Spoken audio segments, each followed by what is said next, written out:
Welcome to our podcast on America in Crisis. America is crying. We have seen that America is in decline. We have lost everything that is of quality, the most important being the quality of life. But life is not in goods or even jobs. No, quality of life is in life itself. America is crying. We are mourning over our loss. We have lost our sons and daughters, and even husbands and wives, and yes, also our babies. Between wars and the pandemic to drugs and increased violence on our streets and in our schools, we have been saddened by suicides and yes, even abortions. America has had its sorrow. It has had its death. It was God who gave birth to America, and He taught her to walk. He protected her, blessed her with her great blessings, and America became strong. France gave her the Statue of Liberty, and she has held that torch for all these years. The torch was not just any torch. No, it was the light of God, who not only brought people to its light, but guided her through her dark times, until we begin to change. We kicked God out of our schools, out of our workplace, and the marketplace, and even out of our homes. We replaced Him with secular humanism, which says, "There is no God, for I am God, and it is the work of my hands." Deuteronomy 8:16 and 17 tells us this: "In the wilderness it was He who fed you manna, which your fathers did not know, in order to humble you, in order to put you to the test, to do good for you in the end. Otherwise you may say in your heart, 'My power and the strength of my hand made me this wealth.'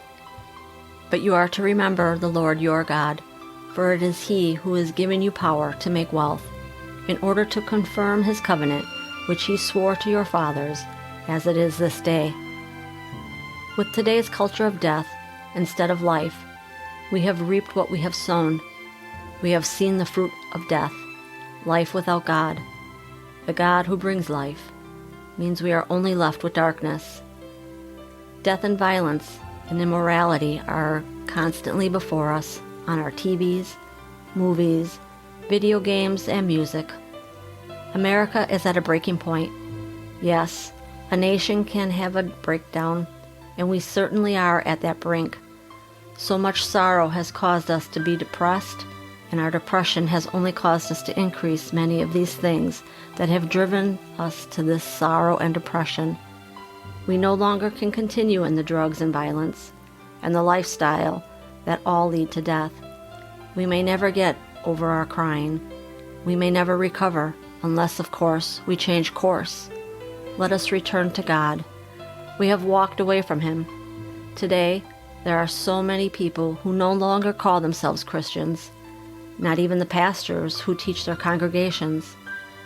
Jeremiah 1:16 says, "And I will pronounce my judgments against them concerning all their wickedness, since they have abandoned me and have offered sacrifices to other gods and worshipped the works of their own hands." Let's end with this. In Revelation 3:15 through 19, "I know your deeds, that you are neither cold nor hot. I wish that you were cold or hot. So because you are lukewarm, and neither hot nor cold, I will vomit you out of my mouth. Because you say, 'I am rich, and have become wealthy, and have no need of anything,' and you do not know that you are wretched, miserable, poor, blind, and naked. I advise you to buy from me gold refined by fire, so that you may become rich, and white garments, so that you may clothe yourself, and the shame of your nakedness will not be revealed. And eye salve to apply to your eyes, so that you may see those whom I love. I rebuke and discipline. Therefore be zealous and repent." America, let us hear what God has to say to us, and let us quickly repent and come back to the one who gave us birth and gave this country birth. He is our Father, and He will fight for us if we return to Him. And if we do not return, but go our own way, well, Proverbs 1:25 through 33 says this: Because I called and you refused. I stretched out my hand and no one paid attention, and you neglected all my advice and did not want my rebuke. I will also laugh at your disaster. I will mock when your dread comes. When your dread comes like a storm, and your disaster comes like a whirlwind, when distress and anguish come upon you, then they will call on me, but I will not answer. They will seek me diligently, but will not find me, because they hated knowledge and did not choose the fear of the Lord. They did not accept my advice. They disdainfully rejected every rebuke from me. So they shall eat of the fruit of their own way, and be filled with their own schemes.